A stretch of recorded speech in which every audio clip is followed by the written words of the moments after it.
রূপবানা ওইখানকার অভিভাবকদের আমরা অনুরোধ করব যেন ওনারা আমাদেরকে এই নামগুলোকে অন্তত এই তালিকাভুক্ত করার জন্য সাহায্য করেন। এছাড়া একটি পার্থক্য হয়েছে উত্তরা আধুনিকে আমরা বলেছিলাম সেখান থেকে একজন মৃতদেহ সেখানে নিয়ে যাওয়া হয়েছে সিএমএইচে, ওই সংখ্যাটি নিয়ে আমাদের সঙ্গে আইএসপিআর এর তথ্যে পার্থক্য হয়েছে। আমরা বলেছি 15 জন, আমরা আসার আগে নিশ্চিত হয়েছি সিএমএইচে 15 জনের এই মৃতদেহ আছে, যদিও আইএসপিআর এর তথ্যে সেখানে 16 জন বলা আছে। তো আমরা আপনাদের অনুরোধ করব যে তথ্যের পার্থক্যগুলো দূর হতে হয়তো একটু সময় লাগবে, যেহেতু মৃতদেহ এবং দেহাবশেষ নিয়ে আমাদের কিছু পার্থক্য আছে। কিন্তু মূল ব্যাপারটা হচ্ছে যে আমাদের এখানে ইতোমধ্যেই এই যেটুকু আমরা জানানোর জন্য আপনাদের সামনে এসেছি যে আমাদের এই সময়কালের মধ্যে একটি বড় মাল্টিডিসিপ্লিনারি টিম ঢাকায় এই হাসপাতাল, এনআইসিবিডি, নিকডু,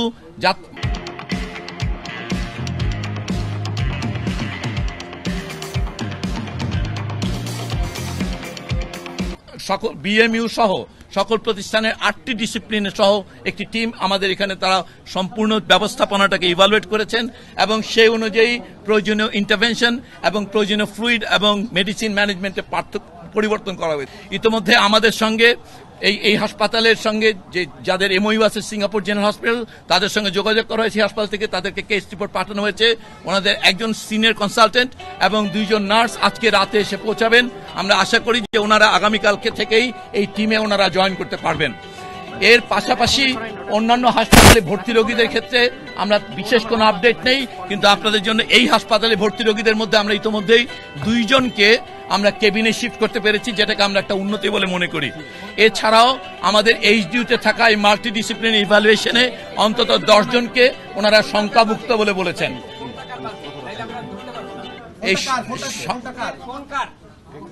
অতএব আমরা যেটুকু বুঝতে পারি আমাদের এখানে যারা চিকিৎসাধীন আছে তাদের মধ্যে 2 জন মোটা থেকে কেবিনে শিফট করার মতো এবং মাল্টিডিসিপ্লিনারি ইভ্যালুয়েশনে 10 জনকে শঙ্কামুক্ত বলে আমরা মনে করি।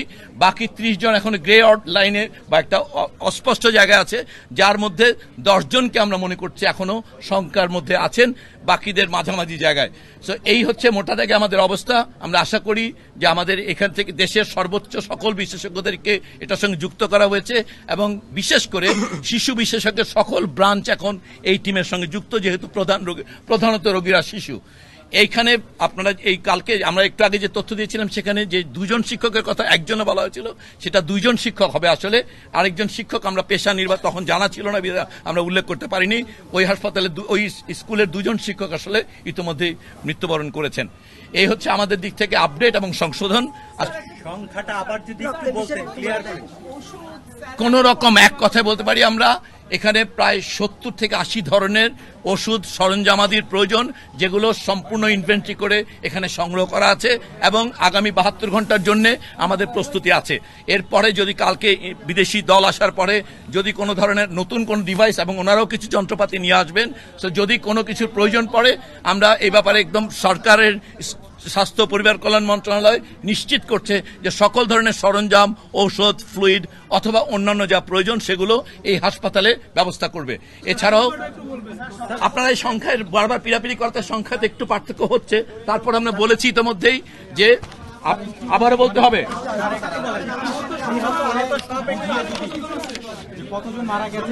আমরা এই কথাটা বলেছি। এই মুহূর্তে হাসপাতালে ভর্তি আছে 69 জন, 69 জন ভর্তি আছে সব হাসপাতাল মিলে।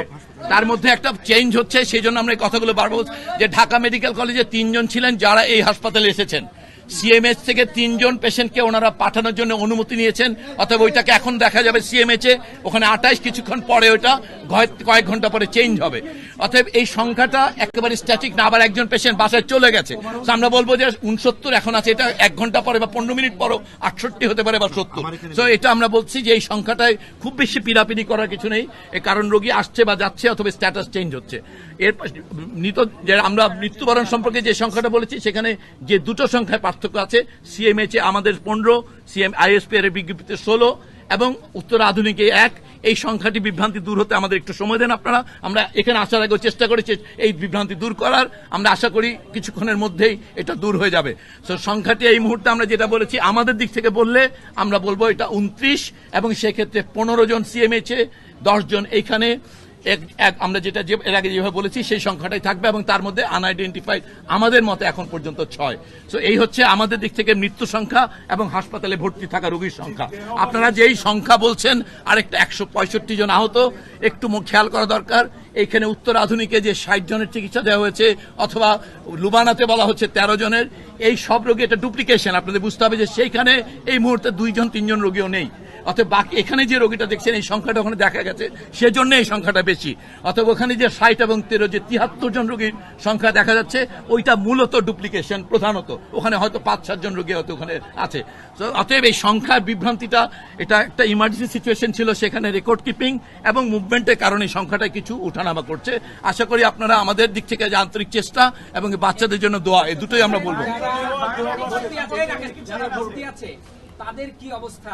এইমাত্র বলেছি আমরা ভাগ করে, কিন্তু যে 2 জনকে আমরা কেবিনে শিফট করিয়েছি, 10 জনকে মাল্টিডিসিপ্লিনারি ইভালুয়েশনে আউট অফ ডেঞ্জার বলা হয়েছে, বাকি 30 জন বিপদের মধ্যে আছেন। তবে তার মধ্যে 10 জনের অবস্থা আশঙ্কাজনক বলে আমাদের এই টিমের ইভালুয়েশনে বলা হয়েছে।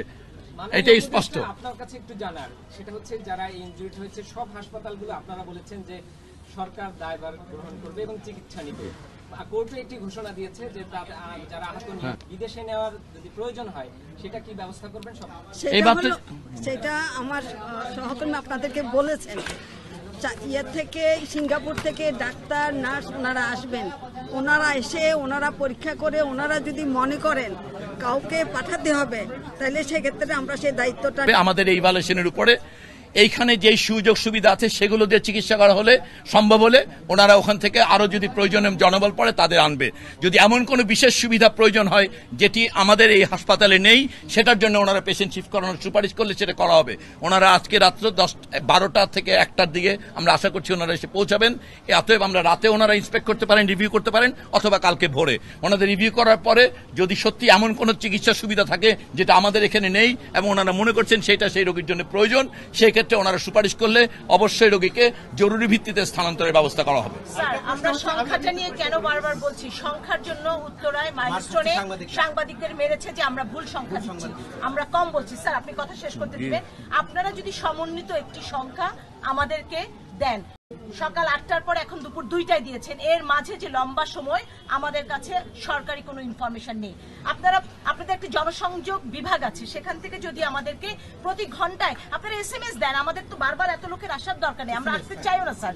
আপনারা যদি ঘন্টায় ঘন্টা তথ্য মন্ত্রণালয় বা আপনাদের জনসংযোগ থেকে আমাদেরকে একটা আপডেট দেন যে এতজন মারা গেছে, এতজন অসুস্থ, এত হাসপাতালে আছে স্যার, তাহলে মানুষ তো উদ্বিগ্ন এই শিশুদের খবরটা জানার জন্য। আচ্ছা, আমরা আপনাদের পরামর্শটা গ্রহণ করলাম। আমরা প্রেস ব্রিফিং আমরাও চাই না যে এইভাবে আসলে অনেক মানুষ মেরে দেওয়া হোক।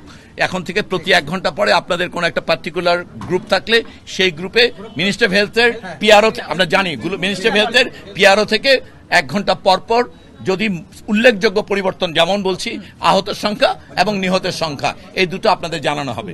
ঠিক আছে, ধন্যবাদ।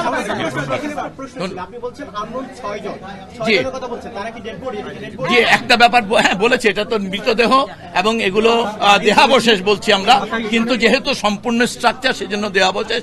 একটি ক্ষেত্রে এটা দেহাবশেষটাকে নিয়েও বিভ্রান্তি আছে, এতখানি এটা পুড়ে গেছে, এটা কয়লা।